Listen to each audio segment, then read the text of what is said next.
Hello again, best friend! Welcome back to my channel. It's me, your Boss Babe PH. For today's video, i-share ko sa inyo ang aking OGTT experience or yung Oral Glucose Tolerance Test. Ready ka na ba?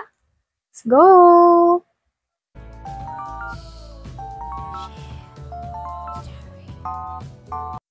Ano nga ba ang OGTT? Ito ay test na ginagawa sa mga buntis para malaman kung paano magre-react or magpa-process ang iyong katawan kapag nag-take ka ng mataas na amount ng sugar gaya ng juice na ito tsaka na ito. Kung magiging mataas ang resulta ng iyong blood sugar after ng test na ito, sign yan na hindi sapat ang pag-absorb ng sugar ng iyong katawan. Kailan ginagawa or sinasagawa ang test na ito? As per OB, pag ikaw ay 24 to 28 weeks pregnant, ipapagawa na niya sa iyo ang laboratory na ito. Kailangan ba ng fasting dito? Yes, kailangan po. Usually, last na meal ay 10 p.m. pag magpapa-OGTT ka kinabukasan. Ang pagpapasting po ay dapat walang kain at inom ng tubig kahit kaunti. Pagpunta ko doon sa clinic or doon sa paggagawa ng test, tinanong nila ako kung anong oras yung huli kong kain. Sinabi ko 10:30 ng gabi.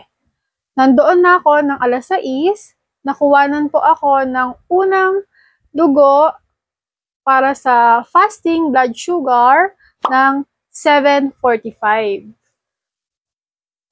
Yung binilang ko ang oras ng fasting ko ay nasa 9.5 hours siya nung kinuwanan ako.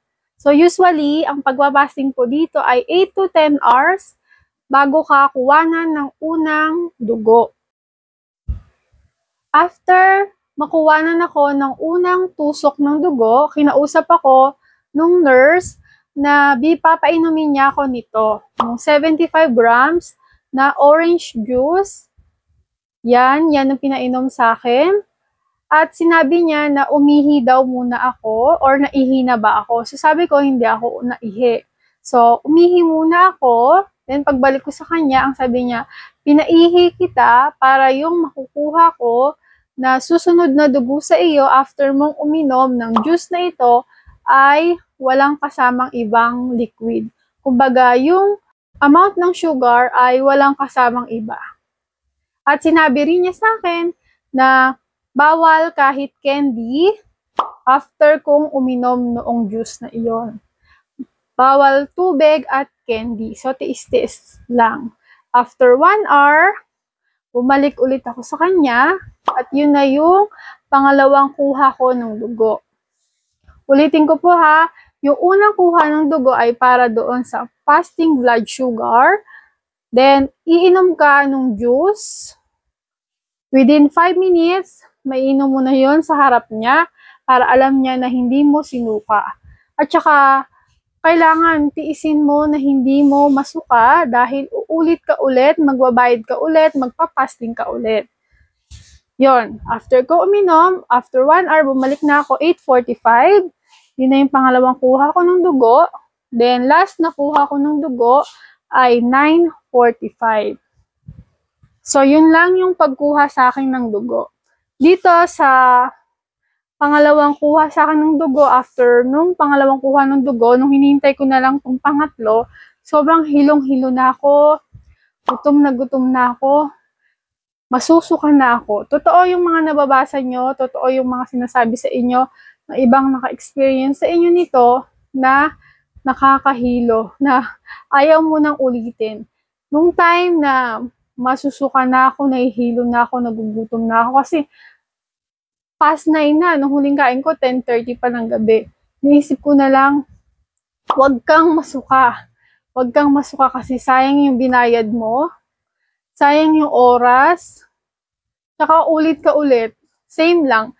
Kaya tiis-tiis, isa isip nyo na lang na tiis-tiis lang. Lunok na lang, lunok. Tapos paypay na lang kung naiinitan. Kasi pag buntis, ang iba ang pakiramdang paggutom, nahihilo talaga. Kaya yon nung after kong makuha na nung pangatlong tusok, sobrang saya, parang nagkaroon ako ng lakas. Yun, nakakain na ako. Kung tatanungin nyo kung magkano yun sa akin, 480 pesos po. Dito po yan sa Bulacan.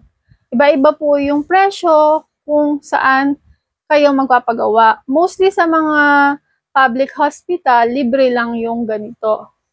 Sa akin kasi malayo kami sa public hospital. Kaya doon na lang sa mga diagnostic clinic.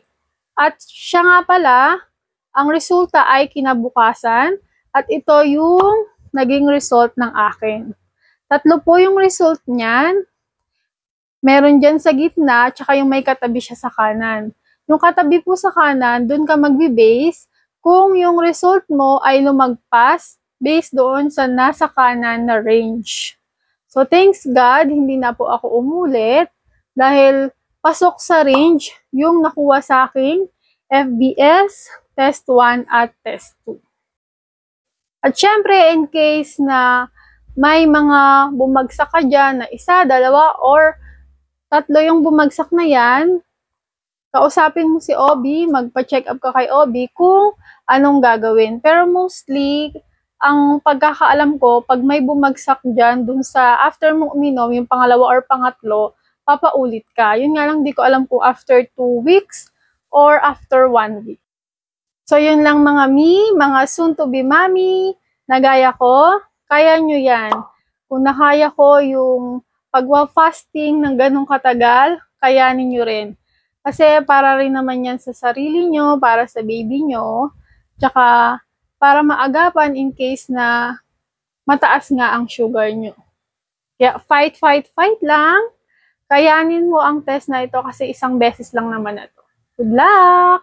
Thank you for watching at kung nagustuhan mo ito, don't forget to click subscribe and like mo na rin ang aking video na ito.